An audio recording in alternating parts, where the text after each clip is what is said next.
Dalam kurun waktu 4 tahun, tol Trans Jawa tersambung hingga gerbang tol Probolinggo Timur.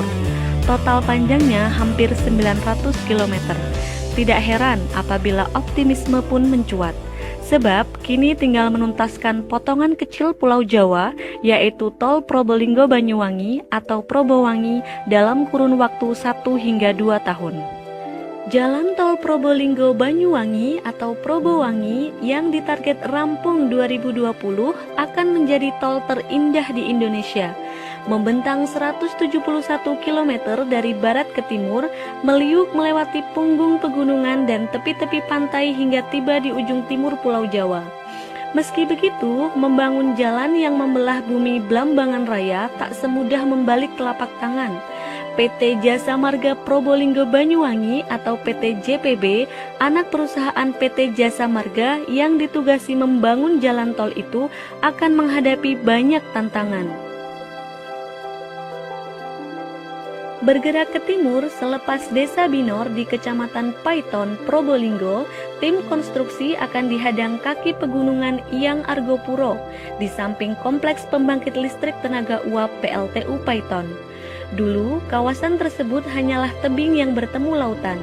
Kemudian dilakukan ekskavasi secukupnya untuk menyediakan ruang bagi instalasi PLTU dan Jalan Nasional Surabaya-Banyuwangi. Selebihnya adalah hutan lebat dan perbukitan cadas.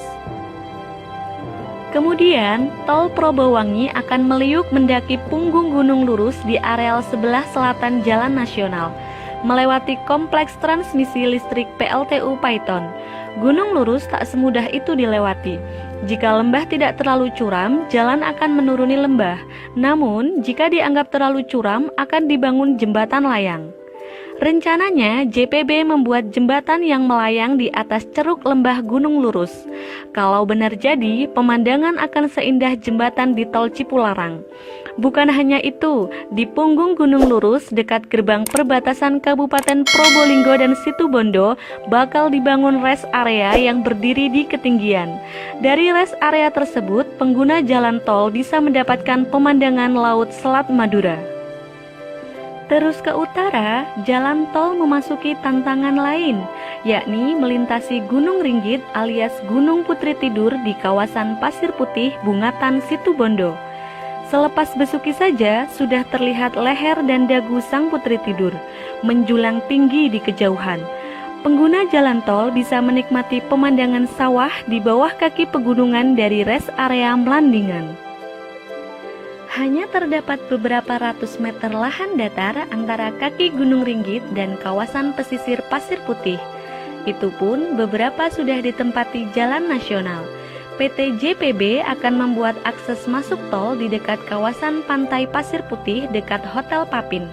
Diharapkan para pengguna jalan tol yang ingin melepas lelah bisa keluar sejenak menuju kawasan pantai Pasir Putih. Kawasan wisata itu pun bakal tumbuh pesat. Tantangan terberat barangkali adalah selepas Kecamatan Asembagus Situbondo, yakni kawasan Taman Nasional Baluran. Di tengah kawasan Taman Nasional, PT JPB membangun akses tol di dekat Waduk Bajulmati. Pengguna bisa keluar tol dan mampir di kawasan hijau tersebut untuk sekedar melepas lelah. Ke timur lagi, sebuah rest area akan dibangun di dekat kawasan Pantai Watu Dodol, lagi-lagi dengan pemandangan laut yang luar biasa.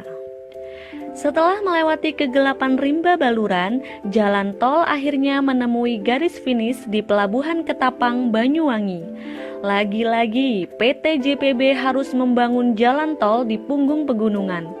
Di Ketapang, trase jalan tol rencananya melewati kaki Gunung Ijen sekitar 500 meter di barat jalan nasional. Saat ini, area calon jalan tol masih berupa tebing, pepohonan, dan saluran sutet.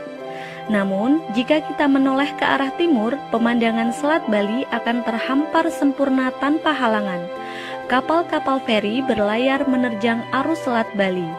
Selepas subuh, matahari akan muncul mewarnai tiang-tiang kapal dan dek-dek pelabuhan, menampakkan citra Banyuwangi sebagai the sunrise of Java.